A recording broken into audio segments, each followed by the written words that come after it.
When the new VP walked into the conference room, introducing his star consultant from a prestigious firm to replace me, he thought he was elevating the company. He didn't know he'd just signed his own career's death warrant. My 14 years of experience weren't just a resume, they were an arsenal, and this time, I'd be the one pulling the trigger. The $500 an hour consultant would end up costing him everything, while my name would be on the profit checks. My name is Emma Dawson, and that Tuesday morning started like any other at Briarwood Technologies. I'd arrived at 7:30 sharp, as I had for the past 14 years, my coffee still steaming as I reviewed the quarterly compliance reports. The Denver skyline glittered through my corner office windows, a view I'd earned through countless late nights and flawless audits. At 38, I was the youngest operations director in the company's history, and I wore that achievement like armor. The email from Gavin Rhodes popped up at 8:45. Quick sync in conference room A at 9. No subject line, no context. Classic Gavin. He'd swooped into the VP role just 2 months ago. All buzzwords and disruption rhetoric, treating our established protocols like dusty relics. I'd weathered 5 VPs before him. I could handle another. Conference room, A smelled of leather and ambition. Gavin sat at the head of the table, his Patagonia vest and Apple Watch, broadcasting innovative leader like a neon sign. Beside him sat a woman I didn't recognize, early 30s. Designer suit that probably cost more than most people's monthly rent. Smile practiced to surgical precision. "Emma, thanks for joining us," Gavin began, his tone dripping with that particular brand of corporate sweetness that precedes a knife in the back. "First, I want to say how much we appreciate everything you've done for Briarwood. Your dedication has been foundational." Foundational, past tense. I kept my expression neutral. Fingers relaxed on the table. "As you know, we're entering an exciting new phase of growth," he continued, gesturing with hands that had never handled a real crisis. "We need to revolutionize our operational framework, pivot to cutting-edge methodologies. That's why I'm thrilled to introduce Maya Turner." Maya extended a manicured hand. "I've heard wonderful things about your work, Emma. I'm looking forward to learning from your institutional knowledge during the transition." Transition. There it was. Gavin leaned forward, adopting what he probably thought was an empathetic expression. "Emma, we're restructuring the operations department. Maya comes to us from a Fortune 500 consulting background. She's been commanding $500 an hour in her previous engagements. She'll be taking on the director role to implement next-generation solutions." "I see." I turned to Maya. "Which firm were you with?" "Most recently, I was with Stratton Global Consulting," she replied smoothly. "I specialized in digital transformation and operational excellence." Stratton Global. I knew every major player there, had worked with half of them on joint ventures. I'd never heard her name. "Your last day will be in 2 weeks, Gavin said, sliding a folder across the table. "Of course, we're offering a generous severance package. 3 months, full benefits, glowing recommendations." I opened the folder, scanning the termination agreement. Standard language, standard insults wrapped in legalese, but my mind was already 3 moves ahead, remembering a particular clause buried in my original 2014 contract that HR had probably forgotten existed. "I appreciate the opportunity to ensure a smooth transition," I said, closing the folder without signing. "I'll need time to review this with my attorney, of course." Gavin's eye twitched. "Of course, though I hope we can handle this amicably. We're all professionals here." "Absolutely." I stood, smoothing my skirt. "Maya, I assume you'll want to shadow me starting tomorrow. There's quite a bit to cover. The DoD compliance protocols alone will take several days." Maya's smile flickered for just a second. DoD compliance. Department of Defense. 40% of our contracts require security clearance protocols. I watched her closely. "I'm sure Gavin mentioned that during your interview process." "Right, yes, of course." But she hadn't known, and Gavin's rushed response told me he hadn't properly vetted her. My 14 years here weren't just experience, they were intel, and I'd just identified my first weapon. "I'll have my desk cleared and ready for the handover," I said, moving toward the door. "Oh. And Gavin, you might want to notify IT about the security clearance transfer. It takes 10 business days minimum, assuming Maya's background check is already complete." His face went pale. He hadn't done the background check, Walking back to my office, I pulled out my phone and scrolled to a contact I hadn't used in 2 years. Jim Patterson, Federal Contract Oversight Agency. We'd worked together during the 2019 audit that had saved Briarwood from a $10 million penalty. He owed me a favor. Jim, it's Emma Dawson. I need you to run a name through your system. Maya Turner, supposedly from Stratton Global Consulting. His callback came within an hour. Maya Turner was in their system. All right, flagged for suspicious activity in 3 separate federal investigations. I smiled, looking out at the Denver skyline. Gavin thought he was bringing in a $500 an hour consultant. He'd actually just invited a time bomb into our secure facility, and I had exactly 2 weeks to make sure when it exploded, I'd be the only one left standing. The next morning, Maya arrived at 8 sharp, wheeling a pristine leather briefcase and wearing a different designer suit, this one probably worth 2 months of our junior analysts' salaries. I watched from my office as she commandeered the conference room, spreading out color-coded folders and a laptop that looked like it had never seen actual work. "Ready for our first session?" she asked when I entered, her smile bright as fresh veneers. "I've prepared a framework for knowledge transfer optimization." Knowledge transfer optimization. She couldn't just say training. I sat down, noting how she'd positioned herself at the head of the table, the power spot. Amateur move. Real power doesn't need the best seat. It commands attention from anywhere. "Let's start with our client portfolio," I suggested, pulling up the system on my laptop. "Since 40% requires security clearance, I assume you'll want to prioritize those relationships." Her fingers hesitated over her keyboard.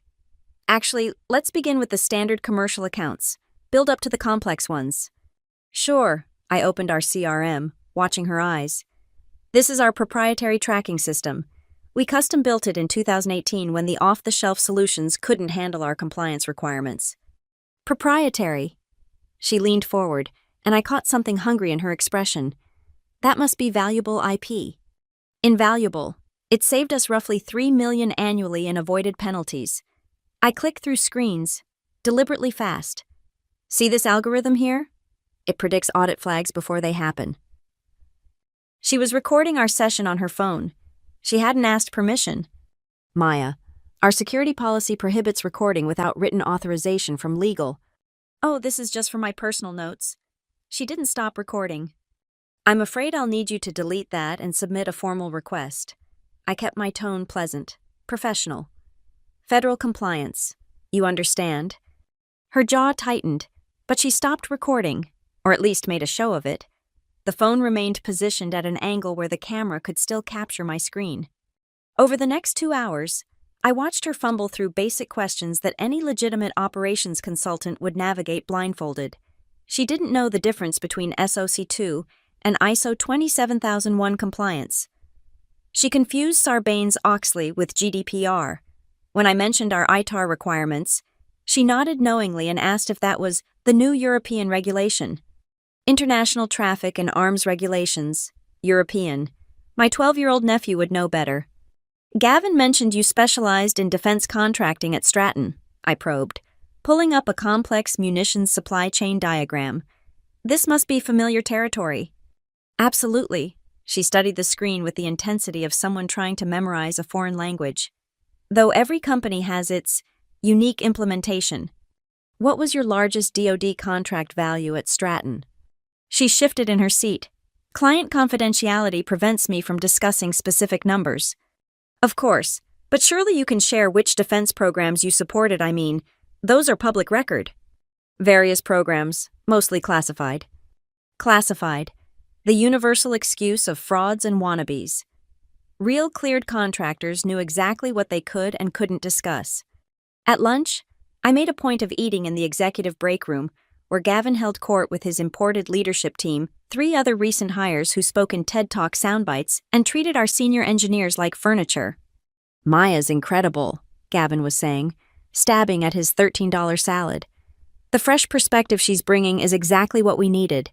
Emma's great, don't get me wrong, but she's been here so long she can't see the inefficiencies anymore." "Change is hard for some people," one of his disciples agreed, "especially those invested in the old ways." I selected a yogurt from the fridge, moving slowly, invisibly. They kept talking like I wasn't there. The best part, Gavin lowered his voice conspiratorially. She's already identified 3 major cost-cutting opportunities just from this morning's overview. We could save millions by streamlining Emma's overcomplicated systems. Overcomplicated. My systems that had maintained a perfect audit record for 6 consecutive years. That afternoon, I forwarded Jim Patterson something interesting, a screenshot of Maya's LinkedIn profile next to the official Stratton Global directory. Her claimed tenure overlapped with 3 consultants who'd never heard of her. Her listed achievements included projects that Stratton's PR team confirmed never existed. Jim's response was swift. "This is escalating. Federal investigators very interested. Keep documenting everything." I returned to find Maya in my office, photographing documents on my desk with her phone. "Looking for something specific?" I asked. She didn't even flinch. "Gavin asked me to familiarize myself with all operational materials. He's provided full access authorization." She held up a hastily signed memo on Gavin's letterhead. The fool had given her carte blanche to our entire operational infrastructure without a single security check. "I'll need to verify this with legal," I said, taking the memo. "In the meantime, those documents contain ITAR-controlled technical data. Photographing them without proper clearance is a federal crime." Her smile turned sharp. "Are you threatening me, Emma?" "Not at all. Just ensuring you're aware of the regulations. I'd hate for your first week to end with a visit from the State Department." She left my office, but not before I caught her expression in the window's reflection, calculating, predatory, and completely out of her depth. That evening, I stayed late, carefully documenting every security violation, every suspicious behavior, every red flag that Gavin's ego had blinded him to. My 14 years here had taught me patience. Maya Turner and Gavin Rhodes thought they were playing chess while I was stuck in checkers. They didn't realize I'd already won the game. They just hadn't figured out how many moves they had left. That night, I worked until 2:30 in the morning, but not at the office. From my home study, I began the delicate process of extracting 14 years of intellectual property, all legitimately mine. According to the employment agreement, nobody ever reads carefully.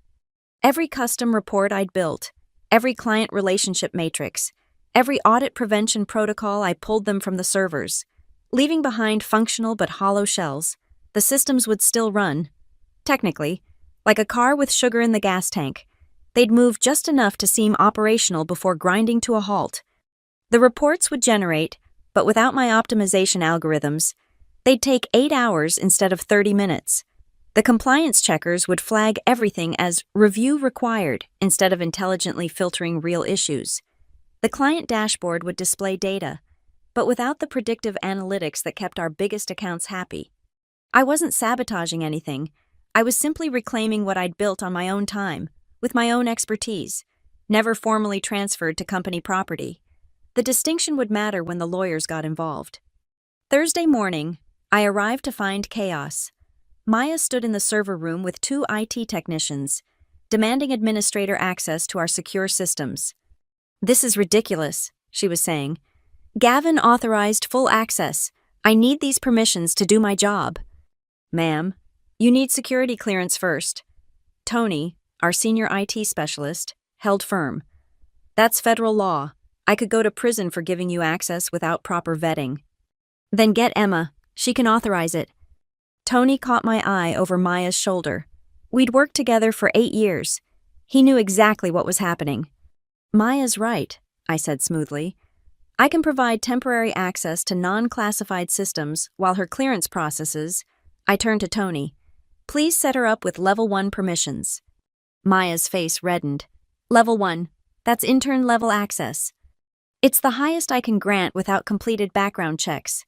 I'm sure Gavin explained our federal obligations during your negotiations." She stormed off to Gavin's office. 20 minutes later, he summoned me. "Emma, we need Maya fully operational immediately."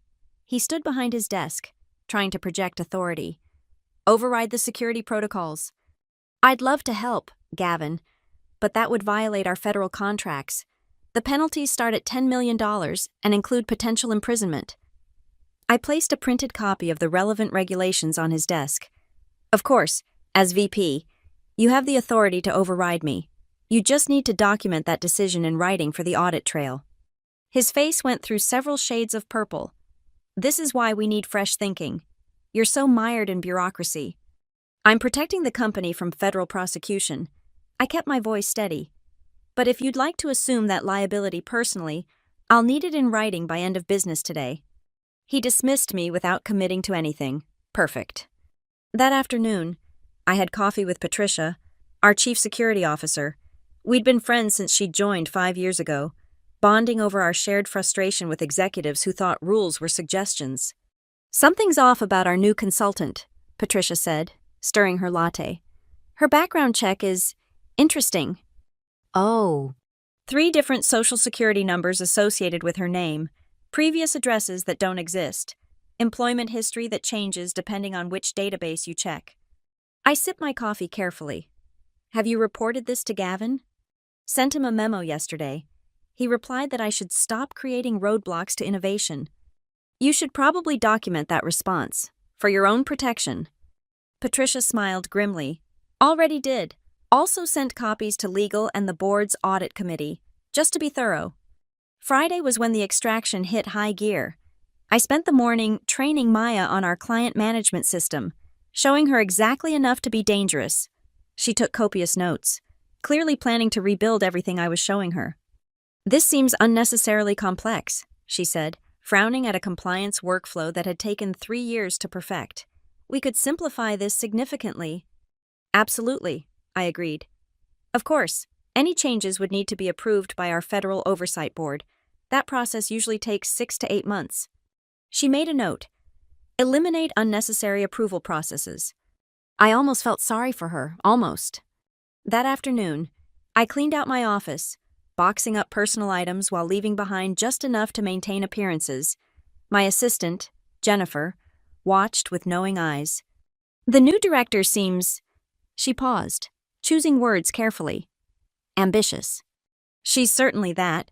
I handed her a sealed envelope. If anyone asks about the Murphy Industries audit next week, this has all the contact information. You know, in case Maya has questions. Jennifer took the envelope.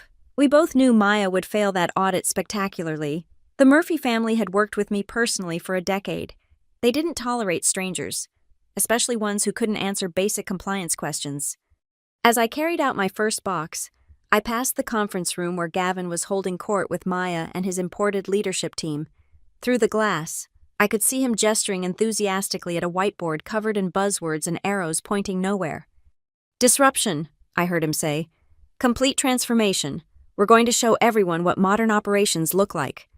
Maya nodded along, playing the part of the revolutionary genius, but I caught her checking her phone repeatedly, saw the nervous tap of her heel against the floor. She knew the walls were closing in. She just didn't know how fast. My phone buzzed. Jim Patterson. Federal team moving Monday. Make sure you're not in the building. I smiled, adjusting the box in my arms. Monday was 4 days away. By then, the extraction would be complete. The servers would be clean of my intellectual property, and Briarwood would discover exactly how much their overcomplicated systems were worth. But more importantly, Gavin would learn what happened when you tried to replace 14 years of expertise with a $500 an hour fraud. The lesson would cost him everything. Monday arrived wrapped in dark clouds and thunder, pathetically appropriate for what was about to unfold. I sat in my favorite coffee shop 3 blocks from Briarwood's offices, laptop open to the company's internal system that I still had access to for another week. My official first day of retirement from the company I'd helped build. At 8:45, my phone buzzed with texts from former colleagues still in the building. Jennifer's was first, multiple black SUVs in the parking lot, men in suits heading to executive floor. Then Tony from IT. They're in Gavin's office. He looks like he's going to vomit. Patricia's came next. Federal agents requesting all access logs for the past month. Maya's trying to leave. They won't let her. I sipped my cappuccino and pulled up the local news feed on my tablet. Nothing yet, but it would come. The LinkedIn notifications started around 9:30. Former colleagues viewing my profile, probably wondering if I'd known this was coming. Competitors checking if I was available. Headhunters circling like sharks sensing blood in the water. Then came the call I'd been expecting. Richard Brennan, Briarwood's CEO, calling from his personal cell. "Emma, where are you?" His voice was strained, barely controlled panic. "Good morning. Richard, I'm enjoying my first day of unemployment. How can I help you?" "Cut the crap. There are federal agents crawling all over our offices. Maya Turner is being questioned about fraudulent credentials and potential corporate espionage. Gavin's locked in a conference room with investigators.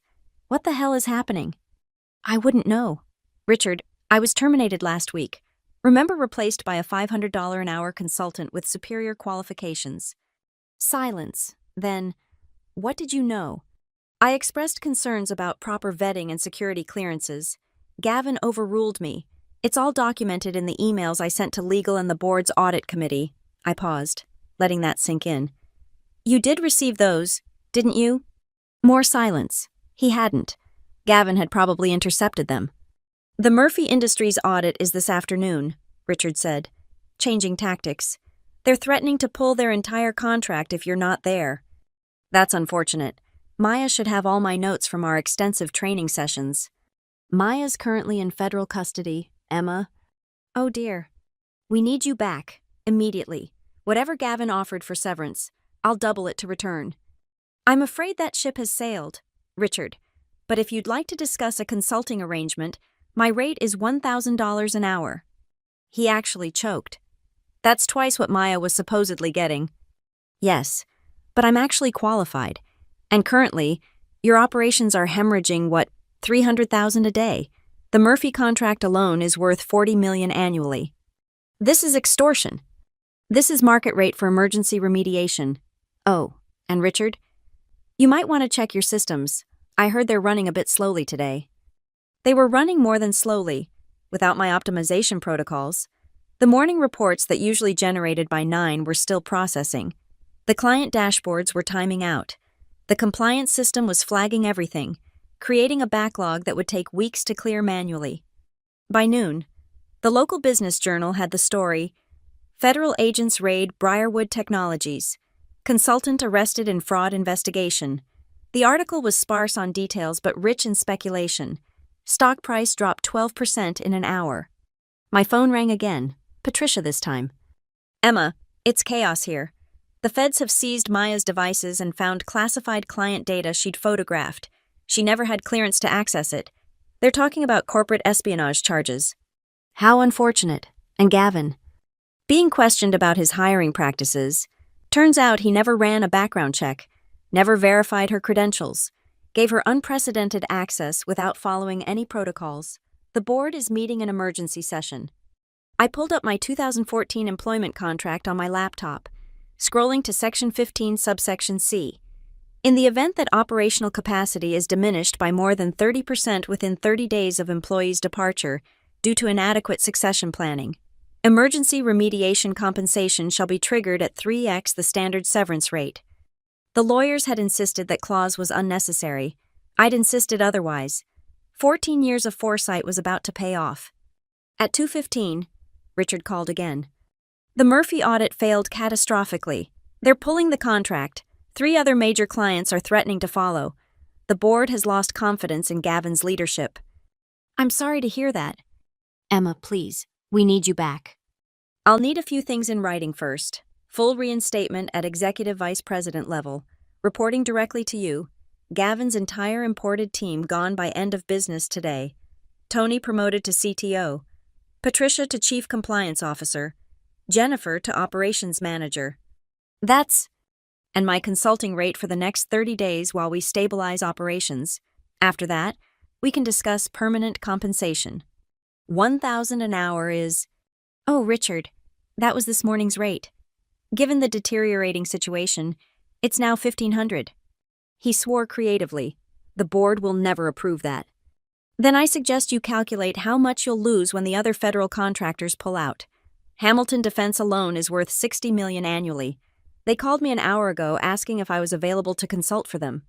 Silence stretched between us. I knew he was doing the math. Even at my inflated rate, I was cheaper than losing half their contracts. "Fine, I'll have legal draft the agreement." "I'll expect it within the hour." Oh, and Richard Maya Turner's real name is Maria Volkov. She's been under federal investigation for 2 years for selling trade secrets. You might want to have Patricia do a full security audit immediately." I ended the call and ordered another cappuccino. Outside, the storm was passing, sunlight breaking through the clouds. My phone buzzed with another text from Jennifer. "Gavin just got escorted out by security. He was crying." I didn't smile. That would be petty. But I did order a chocolate croissant to go with my coffee. Sometimes revenge doesn't require elaborate schemes or dramatic confrontations. Sometimes you just need to step back and let people hang themselves with the rope they insisted on buying. Even at $500 an hour, the federal investigation moved with the swift efficiency of a mechanism that had been waiting for exactly this moment. By Tuesday morning, the news had gone national. Defense contractor security breach, fake consultant accessed classified data, ran across Bloomberg's ticker. Briarwood's stock had dropped 28% in pre-market trading. I watched it all unfold from my home office, fielding calls from reporters who'd somehow gotten my personal number. "No comment" became my morning mantra, though I did point one particularly persistent journalist toward the public audit records that showed my repeated security warnings to management. At 10:30, Jim Patterson called with an update. "Maria Volkov, aka Maya Turner, is singing like a canary," he said. "Turns out she was part of a larger operation targeting defense contractors. She's naming names to get a plea deal." "How many companies?" "7 that we know of. Briarwood was going to be her biggest score. She had buyers lined up for your compliance algorithms, the ones that predict audit failures. Those alone were worth millions on the black market." I thought about Gavin's eagerness to hand her the keys to our kingdom. What about Gavin? Was he involved? No evidence of that. Just terminal stupidity and an ego the size of Texas. He's finished in this industry, though. No board will touch him after this. Wednesday brought a parade of lawyers to my door. Briarwood's legal team came first, bearing contracts and apologies in equal measure. They needed me back immediately, but they also needed to cover their liability.